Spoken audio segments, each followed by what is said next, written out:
date. Hein, on est dans ma bibliothèque, il y a beaucoup de livres. Hein, Oui. et je ne cesse de m'interroger sur ma propre fin de lecture qui est infinie. Je ne m'étonne même plus d'avoir la curiosité d'un ado qui veut tout comprendre, qui veut tout savoir, qui veut tout découvrir. J'ai déjà dépassé la cinquantaine et j'ai cru comprendre que tu vivais la même chose. Peux-tu nous en parler un peu de cette fin de lecture qui est la tienne?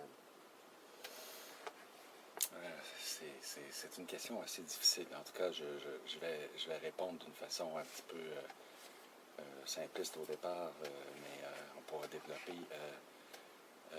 Ma fin de lecture est proprement boulimique, c'est-à-dire que je ne suis pas de ceux qui,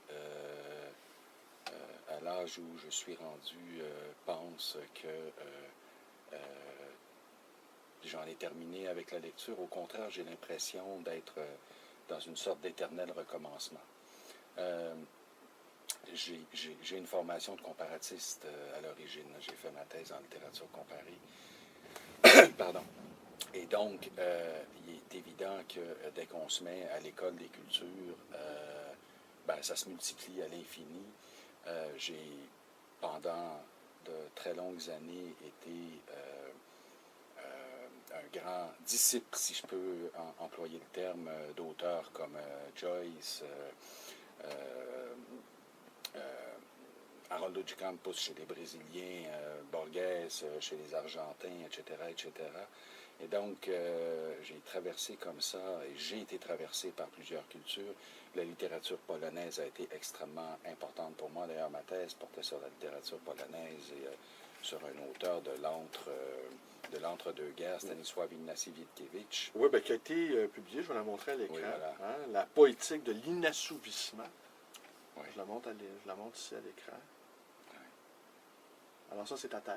C'est ma thèse, oui, évidemment déthésée, comme on dit dans le jargon, c'est-à-dire qui a été réécrite pour avoir un caractère moins académique. Ça reste quand même un livre, comme on dit, un livre savant. Hein. Oui, puis ça a été publié aux éditions, les éditions Balzac. Oui, à l'époque, il y avait une collection, l'Univers du discours, qui avait été fondée par Antonio Gomez Mariana et Walter Moser, si ma mémoire est bonne. Et c'est une collection qui était essentiellement issue de comparatistes, mais qui travaillait, le nom de la collection dit bien l'univers des discours, c'est-à-dire c'était autour de l'interdiscursivité. Et donc, bref, tout ça pour dire que je me suis, durant de longues années, intéressé à la littérature polonaise, qui me ramenait à des origines familiales. Et puis, je dirais que récemment, depuis 4 ou 5 ans, j'avais déjà eu, d'une certaine façon, accès aux littératures du monde arabe, mais je me suis, par toutes sortes de concours de circonstances, je me suis pris d'amour pour la littérature et la philosophie, et les philosophies arabes. C'est un univers extrêmement complexe. Et beaucoup plus récemment, j'ai commencé à m'intéresser aux littératures du monde indien. Donc, bref, j'ai l'impression d'en être au commencement de la lecture et je ne vois pas le jour où cette fin se tarisse. Donc, tu ne sens aucun apaisement dans ce manque, si je peux dire. Non, je suis plutôt du côté de la fébrilité. Et de toute façon, le manque étant ce qui génère le désir. Donc, en fait, je suis très satisfait de ce manque, hein, parce qu'il ce manque-là... Il te comble. Il me comble, il me convoque, il m'appelle. Et donc, non seulement il y a la découverte de nouvelles littératures, bien sûr, mais il y a aussi le retour sur certains grands textes de l'humanité. Je ne me lasse pas d'Homère. Je ne me lasse pas d'Horace, de Thucydide, de César, la guerre des Gaules, par exemple. Donc, bref, et c'est des textes qui sont toujours à relire. Sans compter la philosophie, sans compter la théologie, sans compter l'anthropologie, qui est une discipline absolument essentielle, et de mon travail d'écriture, et de mon travail de psychanalyste, et de ma réflexion en général. sans compter quelques incursions en néophyte, évidemment, du côté des sciences, particulièrement du côté des mathématiques, bon, René Thom, ce genre de choses. Donc, voilà. Oui, c'est évident que dans le cadre d'une culture générale, on ne peut pas escamoter la question scientifique. Hein. Je pense que c'est important d'avoir des bases Oui. en sciences. Ça m'apparaît fondamental. Mais d'ailleurs, si tu permets, il y a quelque chose qui se passe actuellement d'extrêmement intéressant au Brésil. Ce n'est pas établi encore, mais dans certaines universités, on a commencé à établir des programmes, à mettre sur pied des programmes où, dans les premières années, tous les étudiants sont tenus de passer par un cursus général. Ce que ça veut dire, c'est que les étudiants, par exemple, de philosophie ou de littérature ou de sociologie ou d'histoire, doivent avoir un certain nombre de cours en sciences et vice-versa. Les gens qui sont en sciences doivent avoir des cours en littérature, simplement pour que, avant de plonger dans sa propre discipline, on soit tout de même un peu au courant de différentes façons d'entrevoir le monde, d'articuler le monde, de formuler des concepts. Donc, je pense que ça, c'est une voie extrêmement intéressante. C'est assez déridien, ça, comme approche, de Oui. faire que les frontières, tout à coup, soient poreuses entre les diverses disciplines. Tout à fait. D'ailleurs, ça nous ramène en fait à la question, précédente, parce que en fait du vidéo précédent, puisqu'on parlait, comme tu le dis, des frontières, mais il y avait toute la question qui était importante que j'avais oublié de mentionner, de la responsabilité de l'université. La responsabilité de l'université par rapport à elle-même, mais de la responsabilité de l'université par rapport au discours qui circule dans une société. Et il faut tout de même se rappeler que la division des facultés, la division des savoirs, la division des discours est tout de même quelque chose de relativement récent dans l'histoire.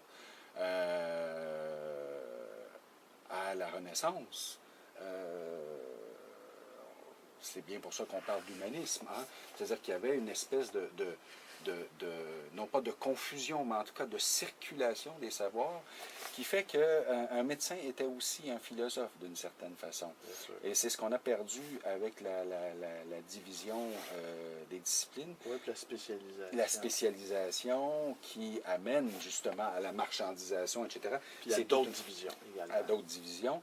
Et donc, je pense que ce projet-là, de certaines universités brésiliennes est tout à fait intéressant parce qu'il remet à l'ordre du jour, mais après la chute des grands métairécies, si je puis dire, il remet à l'ordre du jour une autre conception du savoir qui est plutôt de faire fonctionner la pensée.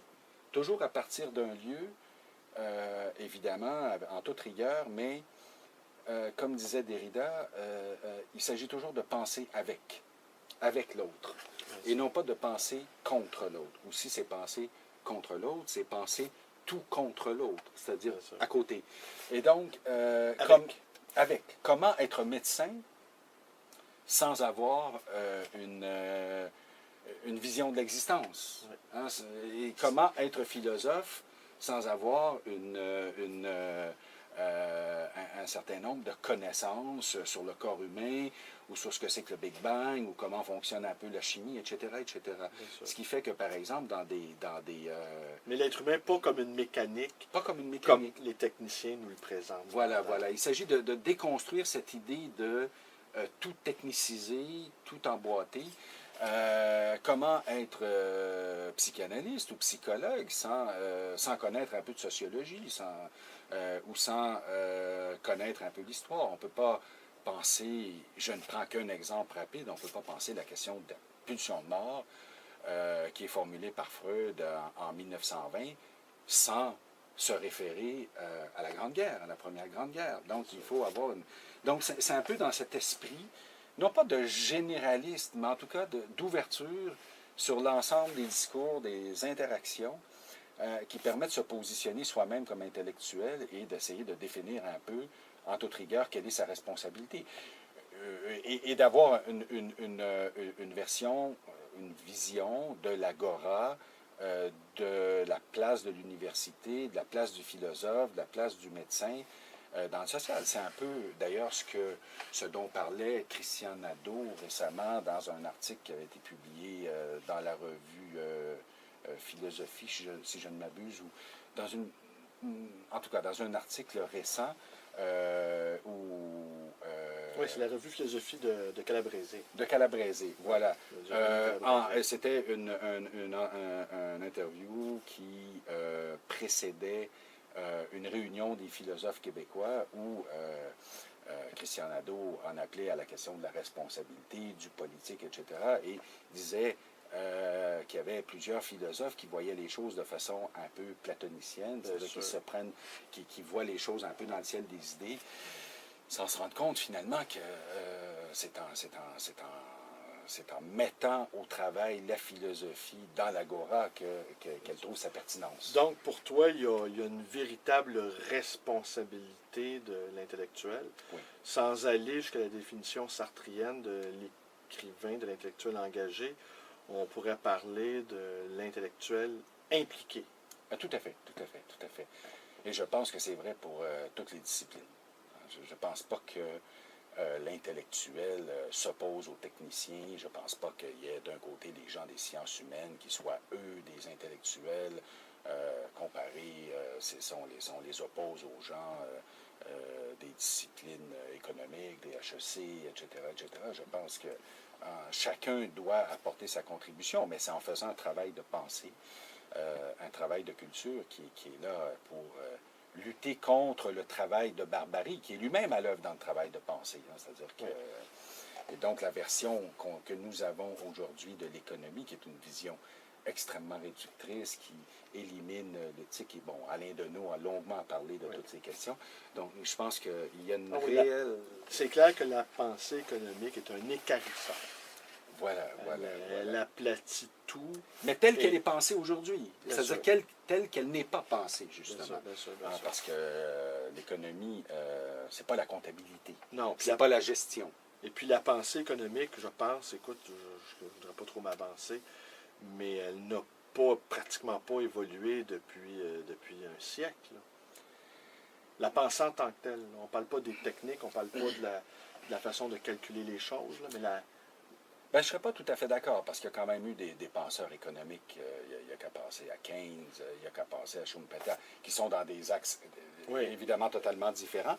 Je pense qu'il y a eu une évolution de la pensée économique, simplement... Mais les deux ont écrit leurs ouvrages il y a un siècle, à peu près. Oui, bien sûr, mais je pense que c'est l'empire de la gestion qui lamine l'économie. Et je pense qu'aujourd'hui, si on veut essayer de réfléchir à ce qui est en train de se passer avec la mondialisation, il faut avoir une pensée économique extrêmement articulée qui dépasse les débats de statistiques. Je pense que c'est une lapalissade que de le dire, mais tout de même, je pense que c'est important de le mentionner à nouveau.